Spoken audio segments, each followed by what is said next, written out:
Martina Ganek is a female Robinson Crusoe in Julian Pölsler's The Wall. It's the story of a woman trapped in the secluded alpine countryside behind an invisible wall. I began our discussion with the writer-director by asking him about adapting a very successful novel for the screen. I'm delighted now to be joined by Julian Roman Pölsler. Thank you so much for taking the time to talk to us here at the London Film Festival. Yes, it's a pleasure for me to be here, and I'm looking forward to your questions, because yesterday, after screening, we had a very good Q&A, and I must say there are very, very intelligent people in the audience asking very, very brilliant questions. Well, I'll try and do my best and ask you some brilliant questions right now, so why don't we get started? The film came from a 1960s bestseller. I'm wondering, when you read it, and how closely you stuck to the source material, or did you just take the basic idea and go from there? No, I read the book 25 years ago, and I read it through one night, and it took 9 hours, and I thought, this is the perfect theme for me to make a film. But nobody wanted to give me money for a 9-hour film, so I had to write a script. And there I was very close to the novel, because the novel is very, very famous in Germany and in Austria. And I tried to take those themes out of the novel, which are very important for me, and I think also for all the people everywhere in the world. And 3 weeks ago, we won in Mexico the Great Audience Award, and that makes me very proud, because nobody in Mexico knows the novel. So in my film there are themes, they touch everyone everywhere, and that's very good for me. Congratulations on that award, how wonderful. Thank you. The film sounds like a book. Now, most films, when you adapt them, people want to open them up, they want to make them cinematic, they want to get away from literature. This film doesn't do that. There are sections in the voiceover where she's talking about, I quickened my pace and I'd forgotten to put on my riding boots that morning, and she describes stuff that we're seeing anyway. She talks about the house sparkling out in the sunshine, and then of course we see it. Talk about that and keeping, like you say, so close to the book that it actually feels like a novel. I admire the work of the writer, Marlene Haushofer, very much. And I think this is very great German literature. And I wanted to have it in my film.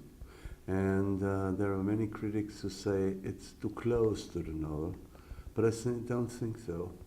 I was talking to Michael Haneke, he's a good friend of mine, and he was in the editing room, and I talked with him about this. And he said, well, it's your film, and you decide what you want to take from the novel into the film.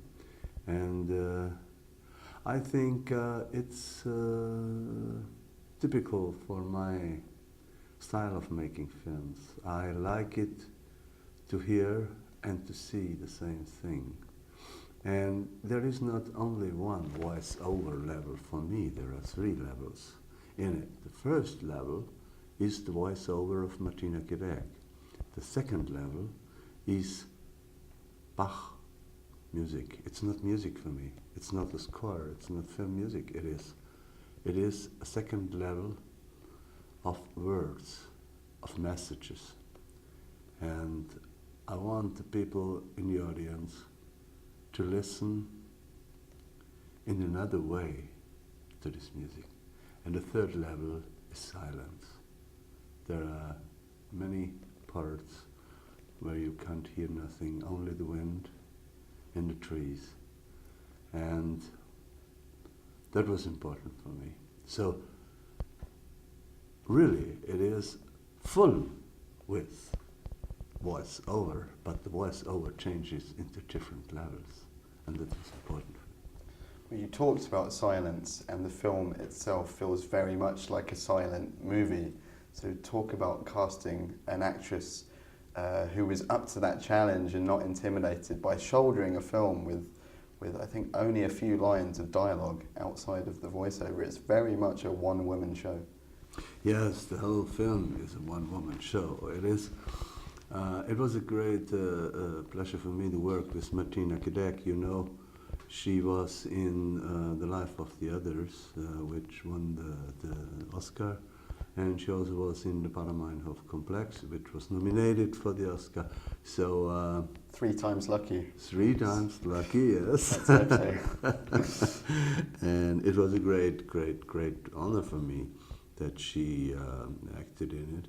And it was a pleasure because we were shooting over 14 months, 70 shooting days over a period of 14 months, yeah, because I wanted to have the original light in the woods, and I want to have the seasons, you know, it goes through 4 seasons, and I didn't want to have any computer digital corrected lights. I wanted it original because I think it's very important that it's authentic.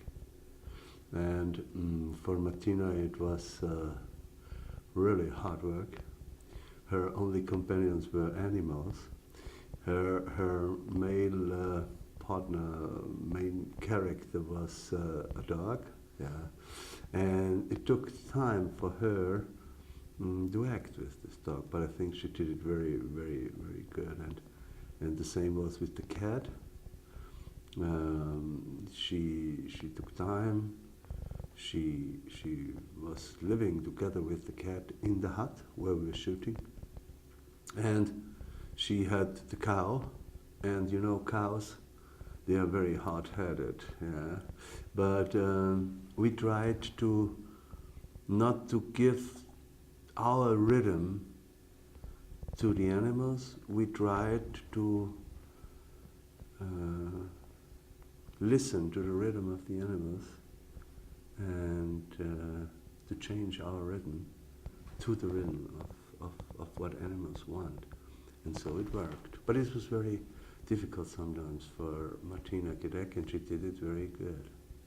Well, you talked about filming over the seasons for so many months.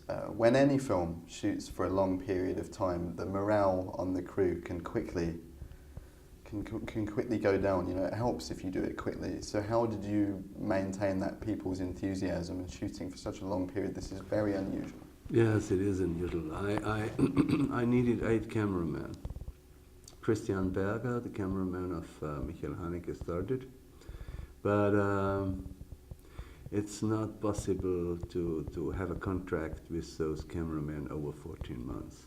So I had to change. I had 8 cameramen, and I by myself had to be the supervisor of the cameraman because I knew how shall it look like after 13 months, and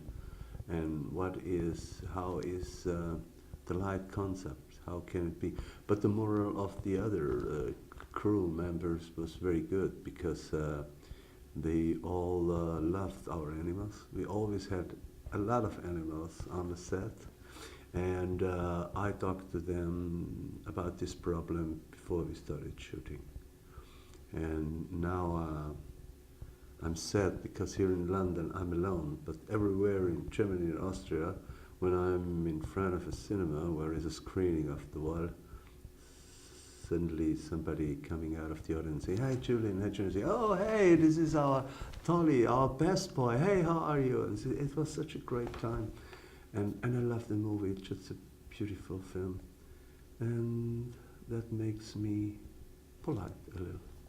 And having shot with so many cameramen, you know, no one has noticed this change either. I haven't seen in any of the reviews people saying, I can tell where the joins are.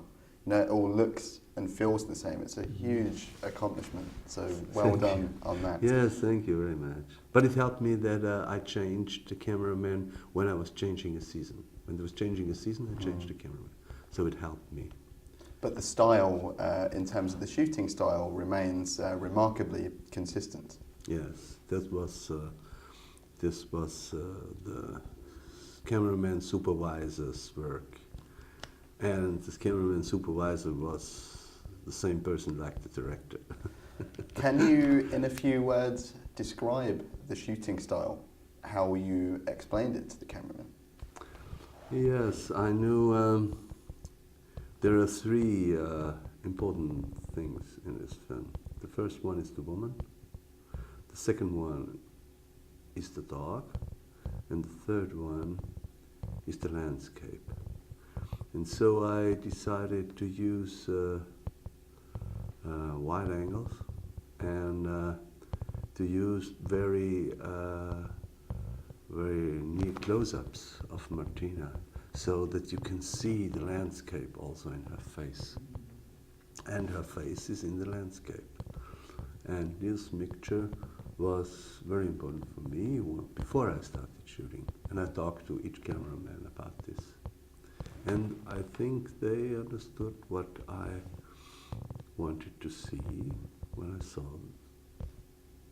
the film. 99% of the dialogue is voiceover, which we've already discussed. I want to know two things about that. Firstly, how long it took to record all this voiceover. It must have been like recording an audiobook. And secondly, was it always decided that the tone would be very, very flat and kind of there's no emotional undulations? She's just very matter of fact. Yes.